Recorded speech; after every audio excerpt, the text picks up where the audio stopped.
안녕하세요. 유튜브 넘버원 축구 분석 전문 채널 골 때리는 TV 배팅맨입니다. 자, 축구 토토 승무패 23회 차가 진행 중이지만 이미 2월이라고 보여지는 상황이기 때문에 빠르게 24회 차 프리미어리그 관련돼서 골대법으로 폴더스 줄이기 및 현재 리그 순위 상황에 대한 동기부여적인 측면에 대해서 말씀을 드리려고 영상을 만들어 봤습니다. 23회 차에서 J리그는 그렇다 치고 K리그2 경기였죠. 충남 아산 대 FC 안양 경기에 대해서 말씀을 드려보자면 23회 차 최종픽 영상에서 굳이 K리그2 경기들 중에서 상대 전적이 충남 아산 기준 2무 8패로 압도적인 상성의 경기를 토사장이 왜 집어넣었을까 의심이 들긴 했지만 순위 차이가 가장 안 나는 경기가 이 경기였기 때문에 토사장이 넣은 거 아닌가 생각을 하고 의심을 거두고 무난하게 충남 아산의 패배로 선택을 했었는데 야, 정말 토사장은 무슨 미래를 왔다 갔다 하는 새끼인지는 몰라도 충남 아산이 기가 막히게 2무 8패의 전적을 깨고 2대 0으로 승리를 해버리네요. 참 이런 개수작에 말려들면 안 되는데 참 기가 막힌 결과였고 이지라라는 걸로 봐서는 내일 또 K리그1 경기들이 이어질 텐데 갑자기 성남이 뮬리치가 컨디션이 빨딱 서서 제주 상대로 승리를 하는 상황이 벌어질 수도 있을 것 같습니다. 아무튼 저는 2월이 될 거라고 거의 확신 아닌 확신을 하고 있고 주말 축구토토 승무패 24회 차를 위해서 프리미어리그 경기는 이미 좀 챙겨서 봤고 내일 있을 K리그 경기들 꼭 챙겨보려고 합니다. 골대되는 TV 가족분들도 내일 K리그 주중 경기들 꼭 챙겨서 보셔야 주말 프리미어리그와 K리그가 들어온 24회 차 준비를 잘 할 수 있지 않을까 생각이 드네요. 다만 내일은 어린이날이기 때문에 자녀가 있으신 분들은 낮에 아이들과 충분히 놀아주시고 저녁에 맥주 한잔 하시면서 K리그 돌려보는 것도 가정의 평화를 위해 좋은 방법이지 않을까 생각이 듭니다. 자, 처음에 말씀을 드린 대로 K리그 경기는 내일 주중 경기들이 있기 때문에 K리그 경기들은 제외를 하고 프리미어리그 경기들을 대상으로 골대법으로 폴더스 줄이기와 현재 리그 순위 상황에 대한 동기부여적인 측면에 대해서 말씀을 드려보도록 하겠습니다. 시작하기 전에 좋아요 눌러주시는 거 아시죠? 좋아요 한 번씩 눌러주시고 두 번 누르지 마세요. 좋아요 두 번 누르면 취소됩니다. 그리고 처음 오신 분들께서는 구독 눌러주시고 좋아요 눌러주시면 감사하겠습니다. 구독을 안 누르고 몰래 시청하시는 분들이 40% 정도가 계신데 제 채널 구독한다고 누가 안 잡아갑니다. 구독 누르고 봐주시면 감사하겠습니다. 누르셨으면 시작해 보도록 할게요. 자, 1번 경기 브랜드퍼 대 사우스햄튼. 브랜드퍼에 정배당이 들어와 있고 브랜드퍼의 승무패 확률 승 47%, 무 33%, 패 20%로 브랜드퍼의 패배 확률이 가장 낮고 홈과 원정으로 나눠 계산해 볼 때 승 50%, 무 27%, 패 23%로 역시 브랜드퍼의 패배 확률이 가장 낮게 나왔습니다. 특이점으로 브랜드퍼는 이번 시즌 홈에서 7번의 정배당을 받고 4승 3패로 무승부를 기록한 적이 없습니다. 패턴적으로 사우스햄튼은 원정에서 5경기째 승리가 없는 상황이네요. 최근 맞대결 전적은 브랜드퍼 기준 2승 4무 3패를 기록 중이고 브랜드퍼 홈에서는 2무 2패를 기록 중입니다. 자, 일단 이 경기는 리그 14위와 15위의 대결이고 브랜드퍼는 이 경기 이후에 에버튼과 리즈를 상대하는 일정으로 충분히 승점을 쌓을 수 있는 일정이라고 보여지지만 사우스햄튼의 경우는 이 경기 이후에 리버풀과 레스터 시티를 상대해야 하는 일정이기 때문에 사우스햄튼은 승점을 조금이라도 채우기 위해서는 이 경기가 마지막이 되지 않을까 생각이 들고 있어요.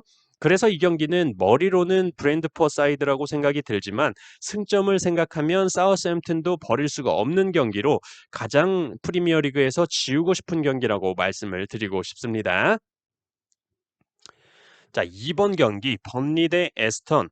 자, 번리의 역배당이 들어와 있고 번리의 승무패 확률 승 19%, 무 33%, 패 48%로 번리의 승리 확률이 가장 낮고 홈과 원정으로 나눠 계산해 볼 때 승 26%, 무 26%, 패 48%로 번리의 승과 무 확률이 가장 낮게 나왔습니다. 패턴적으로 번리는 홈에서 3경기 연승을 기록 중이고 이번 시즌 최다 연승인 3연승을 기록 중이네요. 최근 맞대결 전적은 번리 기준 2승 4무 4패를 기록 중이고 번리 홈에서는 1승 2무 1패를 기록 중입니다.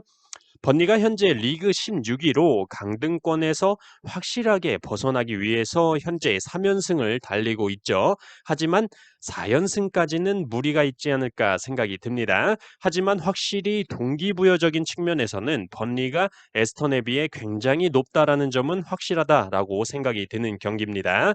그리고 남은 경기 일정들을 볼 때 번니는 이번 에스턴과의 홈 경기 이후에 토트넘 경기 그리고 다시 에스턴 원정을 가는 일정이기 때문에 에스턴 원정 가서는 털리더라도 이번 홈 경기에서는 승점 1점이라도 따기 위해 버스를 세우든 무슨 짓이든 할 것으로 보여집니다. 에스턴은 딱히 동기부여가 없어 보이는 상황이기 때문에 이번 번리 원정 경기는 버리고 이후 에스턴 홈에서 번리를 상대로 승리하는 것도 생각을 해봐야 될 것 같습니다. 자, 3번 경기 크리스탈 팰리스 대 와포드. 크리스탈 팰리스의 정배당이 들어와 있고 크리스탈 팰리스의 승무패 확률 승 59%, 무 25%, 패 16%로 크리스탈 팰리스의 패배 확률이 가장 낮고 홈과 원정으로 나눠 계산해 볼 때 승 50%, 무 31%, 패 19%로 역시 크리스탈 팰리스의 패배 확률이 가장 낮게 나왔습니다. 패턴적으로 크리스탈 팰리스는 홈에서 4경기째 패배가 없습니다. 최근 맞대결 전적은 크리스탈 팰리스 기준 4승 2무 2패를 기록 중이고 크리스탈 팰리스 홈에서는 3승 1패를 기록 중이네요. 와포드는 일단 강등이 굉장히 유력해 보이죠. 지난 회차에서 제가 와포드가 이번에 번리한테 만약에 패배를 한다면 이 새끼들은 강등 버프라는 걸 생각하지를 않겠다라고 말씀을 드렸었는데 심지어 번리가 지들 골대에 한 골을 넣어주고 시작을 했는데도 1대2로 역전을 당하면서 패배를 했죠. 저는 이 경기 와포드의 강등 버프 따위는 생각을 안 하고 있는 경기입니다. 자, 4번 경기 브라이턴 대 맨유.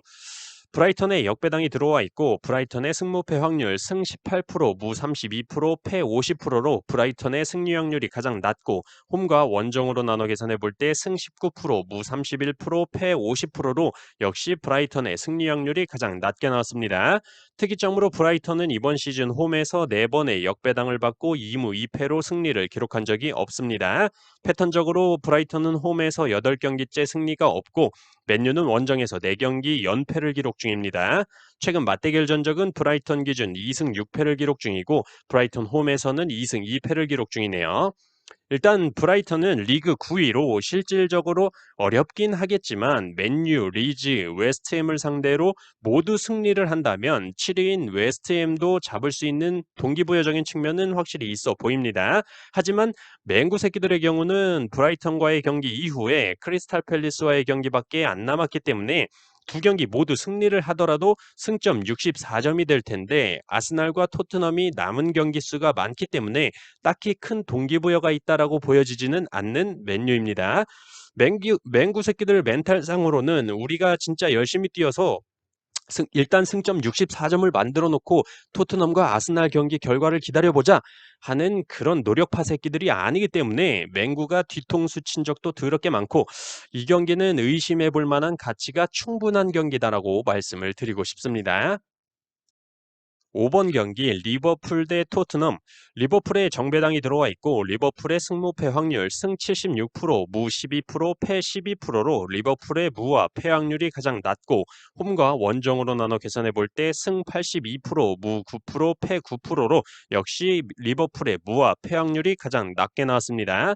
특이점으로 리버풀은 이번 시즌 홈에서 16번의 정배당을 받고 14승 2무로 패배를 기록한 적이 없고 토트넘은 이번 시즌 원정에서 6번의 역배당을 받고 2승 4패로 무승부를 기록한 적이 없습니다.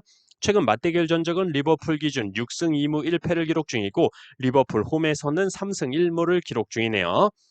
리버풀은 현재 리그 2위를 달리고 있고 챔피언스 리그 2차전에서도 비아레알을 상대로 2대 0으로 지고 있다가 3점을 내리 성공시키면서 강팀이란 무엇인지 확실하게 보여줬죠. 일단 우승에 대한 동기부여가 굉장히 강한 리버풀입니다. 이번에 트리플도 아니고 쿼드러플 우승을 노리고 있는 리버풀이기 때문에 굉장히 동기부여도 강하고 홈 경기라는 점을 볼 때 토트넘이 아무리 4위를 목표로 싸우고 있다고 하더라도 리버풀을 상대로 승점을 따기에는 어려워 보인다라고 보여집니다. 그래도 토트넘의 경우는 일정상 리버풀 다음에 4위인 아스날과 상대를 하기 때문에 실질적인 4위 싸움은 아스날과의 맞대결에서 누가 이기냐가 굉장히 중요할 것으로 보여지기 때문에 리버풀 원정 경기보다는 홈에서 아스날을 상대로 이기는 것에 집중하지 않을까 싶습니다. 이 경기는 이변이 딱히 일어날 것으로 보이지 않는 경기입니다. 자, 12번 경기 레스터 대 에버튼. 레스터의 정배당이 들어와 있고 레스터의 승무패 확률 승 64%, 무 23%, 패 13%로 레스터의 패배 확률이 가장 낮고 홈과 원정으로 나눠 계산해 볼 때 승 71%, 무 21%, 패 8%로 역시 레스터의 패배 확률이 가장 낮게 나왔습니다. 패턴적으로 레스터는 홈에서 6경기 동안 패배가 없고 에버튼은 원정에서 7경기 연패와 14경기째 승리가 없습니다. 최근 맞대결 전적은 레스터 기준 3승 2무 4패를 기록 중이고 레스터 홈에서는 2승 2패를 기록 중이네요. 레스터는 현재 리그 11위로 리그 순위에 대한 동기부여는 없을 것으로 보여지고 유로파 컨퍼런스 4강에 진출한 상태로 AS 로마와 금요일 새벽 2차전 경기를 펼칠 예정입니다. 1차전에서 1대1로 무승부를 기록을 했기 때문에 AS 로마를 상대로 모든 힘을 쏟아야 될 것으로 보여지죠. 그렇다면 2차전 결과가 어떻게 나오든 리그에서는 딱히 승점에 대한 동기부여가 없는 상태에서 체력적으로 힘을 다 쏟은 주전 선수들로 에버튼을 상대로 굳이 무리한 경기를 펼칠까에 대한 게 굉장히 의심이 듭니다. 그리고 에버튼의 경우는 지난 경기 첼시전에서도 승리를 하면서 역시나 68시즌 연속으로 강등 없이 1부 리그에 있는 저력을 보여줬죠. 그렇기 때문에 저는 이 경기에서 에버튼이 강등권 버프를 받으면서 승점 1점 이상은 따올 수 있는 경기가 되지 않을까 생각이 들고 있습니다. 그나저나 히스알리송이 첼시전에서 골 넣고 연막탄을 관중석으로 던지면서 징계를 받을 수도 있다. 뭐 이런 얘기가 나오고 있던데 이 상황도 한번 금요일 전까지 지켜봐야 될 것으로 보여집니다. 자, 13번 경기 노리치 대 웨스트햄. 노리치의 역배당이 들어와 있고 노리치의 승무패 확률 승 16%, 무 23%, 패 61%로 노리치의 승리 확률이 가장 낮고 홈과 원정으로 나눠 계산해 볼 때 승 15%, 무 23%, 패 62%로 역시 노리치의 승리 확률이 가장 낮게 나왔습니다. 패턴적으로 웨스트햄은 원정에서 4경기 연패와 6경기째 승리가 없고 현재 이번 시즌 최다 연패인 2연패를 기록 중입니다. 최근 맞대결 전적은 노리치 기준 1승 3무 6패를 기록 중이고 노리치 홈에서는 1승 2무 2패를 기록 중이네요. 자, 노리치는 리그 꼴찌로 이미 강등이 확정이 된 상태이기 때문에 딱히 리그 경기에 대한 큰 동기부여는 없을 것으로 보여지죠. 다만 웨스트햄이 금요일 새벽 이프랑크와 유로파 4강 2차전을 치러야 되는데 1차전에서 1대2로 패배를 했기 때문에 2차전 이프랑크 원정을 가서 총력전을 펼쳐야 된다는 점이 체력적으로 굉장히 리스크가 있다라고 생각이 됩니다. 만약에 웨스트햄이 유로파 4강 2차전에서 무승부 혹은 패배를 하면서 탈락을 하게 된다면 리그 7위 자리라도 지켜야 되는데 현재 7위인 웨스트햄을 바로 뒤쫓고 있는 울버햄튼이 있긴 하지만 울버햄튼의 리그 일정으로 볼 때 첼시, 맨시티, 노리치, 리버풀을 상대해야 되기 때문에 사실상 울버햄튼이 이길 만한 경기는 노리치 시티밖에 없어 보인다라고 가정을 해볼 때 승점 3점을 얻은 울버햄튼은 현재 웨스트햄과 승점이 동일해지겠지만 어쨌든 골득실에서 웨스트햄에 밀릴 수밖에 없죠. 그렇다면 웨스트햄은 노리치, 맨시티, 브라이턴을 상대로 승점 1점 정도만 따낸다고 해도 7위 자리를 유지할 수 있다라고 보여집니다. 하지만 만약에 웨스트햄이 이프랑크를 상대로 2점 차 이상의 승리를 거두면서 준결승에 진출을 하게 된다면 굳이 리그 남은 경기들에 힘을 쏟지 않아도 되는 상황이기 때문에 금요일 새벽에 이프랑크와 유로파 4강 2차전 경기 결과가 어떻게 나오느냐에 따라 동기부여적인 측면을 고려해 봐야 된다라고 보여지는 경기입니다. 자, 14번 경기 맨시티 대 뉴캐슬. 맨시티에 정배당이 들어와 있고 맨시티의 승무패 확률 승 69%, 무 19%, 패 12%로 맨시티의 패배 확률이 가장 낮고 홈과 원정으로 나눠 계산해 볼 때 승 67%, 무 18%, 패 15%로 역시 맨시티의 패배 확률이 가장 낮게 나왔습니다. 패턴적으로 맨시티는 홈에서 4경기째 패배가 없습니다. 최근 맞대결 전적은 맨시티 기준 9승 1패를 기록 중이고 맨시티 홈에서는 4승을 기록 중이네요. 맨시티가 현재 리그 1위를 기록 중이고 리버풀과 마찬가지로 우승 경쟁이라는 목표가 있기 때문에 챔피언스 리그 2차전 결과가 어떻게 나오든 리그 경기 하나라도 버릴 수가 없다라고 말씀을 드리고 싶고 그렇기 때문에 이 경기 더군다나 홈에서 뉴캐슬을 상대로 충분히 승리를 해서 승점 3점을 따오지 않을까 생각이 드는 경기입니다. 상대팀 뉴캐슬의 경우는 사실상 현재 리그 10위를 기록 중으로 잔류에는 성공을 했다고 보이고 맨시티와의 경기 이후 아스날과 번리를 상대하는 일정이기 때문에 아스날은 그렇다 치고 번리 상대로만 승점 1점 이상 따온다고 봤을 때 이미 잔류에 성공을 한 상태에서 맨시티를 상대로 굳이 개처럼 열심히 뛰지는 않을 것으로 생각이 됩니다. 사실상 뉴캐슬은 슬슬 다음 시즌 오일머니를 풀면서 어떤 선수를 사올까에 초점이 맞춰져 있을 거라고 생각이 드네요. 자, 이렇게 축구토토 승무패 24회차에 들어온 프리미어리그 경기들에 대해서 골대법으로 폴더스 줄이기와 현재 리그 순위에 대한 동기부여적인 측면에 대해서 말씀을 드려봤습니다. 오늘 말씀드린 내용은 멤버십 전용으로 표로 정리를 해서 커뮤니티 게시판에 올려드릴 예정이고 추가적으로 올해 승무패 회차별 결과에 대한 패턴적인 자료도 멤버십 전용으로 유튜브 커뮤니티에 올려드릴 예정이니까 많은 응원 부탁드립니다. 저는 금요일 저녁 축구토토 승무패 24회차 최종픽 영상으로 골 때리는 TV 가족분들 찾아뵙도록 하겠습니다. 이상입니다.